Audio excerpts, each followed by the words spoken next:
in July, the Olympia Press Naked Lunch was published, and Burroughs has recognized just how important little magazines were to making that possible and how important they were to getting him in print.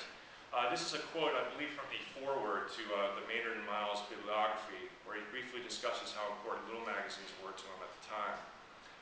A little lesser known fact that also shows how important little magazines were to Burroughs in the late 50s is a venture called Interpol. And in September of 1958, Burroughs and Corso wrote a letter from the Beat Hotel to Allen Ginsberg proposing they start their own literary magazine based out of the Beat Hotel. It never occurred, and how serious it is somewhat under debate, I guess, but it shows that little magazines were much on his mind at the time, and they realized that little magazines were an important and valuable outlet for his work.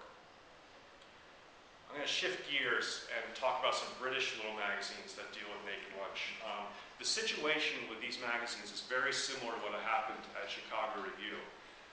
Michael Horvitz was a student at Harvard, and he was interested in writers like Samuel Beckett and William Burroughs, both New American and existentialist writers, as well as what would become British poetry revival writers. Oxford could care less about these guys, and they refused to teach them or publish them. I had an email with Horvitz, and he said that at Oxford at the time, literature stopped in 1850, as far as Oxford was concerned. In memoriam was the stopping point. So he went out, he published his own literary magazine, and this New Departures, his ventures in publishing continue to this day. He's been one of the most active as far as little magazines, which are notoriously short in duration. Another lesser-known Great Britain magazine would be the Edinburgh Review, which was called Jabberwock. And Alex Niche was a student there, and he published Burroughs as well as some other American writers in an issue of Jabberwock in 1959. The university, again, was not very happy about that and told him to kind of stop publishing new American writing. Well, he continued and started Sidewalk. And in 1960, in issue 2 of Sidewalk, he published one of the first cut-ups, which I think was Have You Seen Slopless City? Another reason I want to mention these British magazines is like Eugen and Semino, which kind of laid the groundwork for the new American poetry anthology. These British magazines started the framework for the British poetry revival. Barry Miles has written in his book in the 60s what it was like to get an issue of New Departures and read Burroughs in 1959, which really set the framework for an entire revolution of poetry in Britain at the time.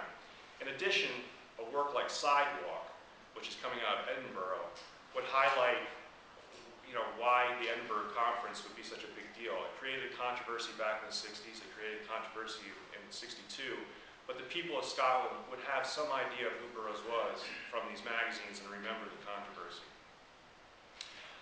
In late 1959, Barney Rossett bought the rights to Naked Lunch, and he realized, given the troubles he was having with tropical cancer and Lady Chatterley's lover, that he was going to have a similar fight with Naked Lunch. So the question became not so much publishing Naked Lunch in little magazines, but publishing a reception, how to read Naked Lunch. In this issue, Burroughs wrote Deposition, Testimony Concerning a Sickness. And Evergreen Review is the literary magazine of Grove Press.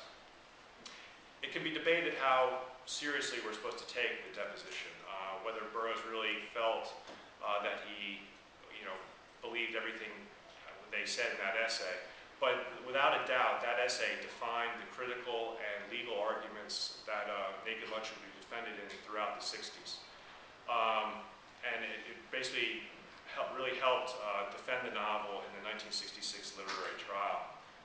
A lesser-known magazine appearance that I think that touches on this same question is Culture, which was a literary magazine that ran for 20 issues in the early to mid-60s. They published a short, I want to call it a short story, called The Conspiracy. Now this was a section of Naked Lunch that never appeared in the Olympia and Grove Press editions. And Oliver Harris has suggested that the reason it didn't occur was because Burroughs felt it provided too much of a narrative continuity in the novel. It provided too much of a beginning, middle, and end. It was too much like a traditional short story. Given that Naked Lunch was described as unpublishable and unreadable, we can see how American audiences would gravitate gravitate to something like The Conspiracy, where it was understandable, it was more readable, more accessible to readers. It would provide a way to get into Naked Lunch and make it understandable. This is even more obvious in Swank, which was a men's magazine like Playboy, which published The Word, a section of The Word, which many of you know was republished in Interzone in the late 80s. John Fleece, who was an editor at Chicago Review, wrote an introduction to this section in Swank, and he basically described The Word as Burroughs laying bare what Naked Lunch was all about. It was a blueprint for how to approach the novel. Again, we see what Swank is doing here is they're not highlighting the pornographic elements of the novel, they're highlighting it as an experimental hip fiction, and they're making clear that the book has important meaning and is defensible and readable. Just an idea of how important little magazine appearances were and were being closely watched is Floating Bear #9, which was a Mimeo magazine edited by Leroy Jones and Diane DePrima. This does not contain a section of Naked Lunch, but has bearing on the publication of Naked Lunch in the United States.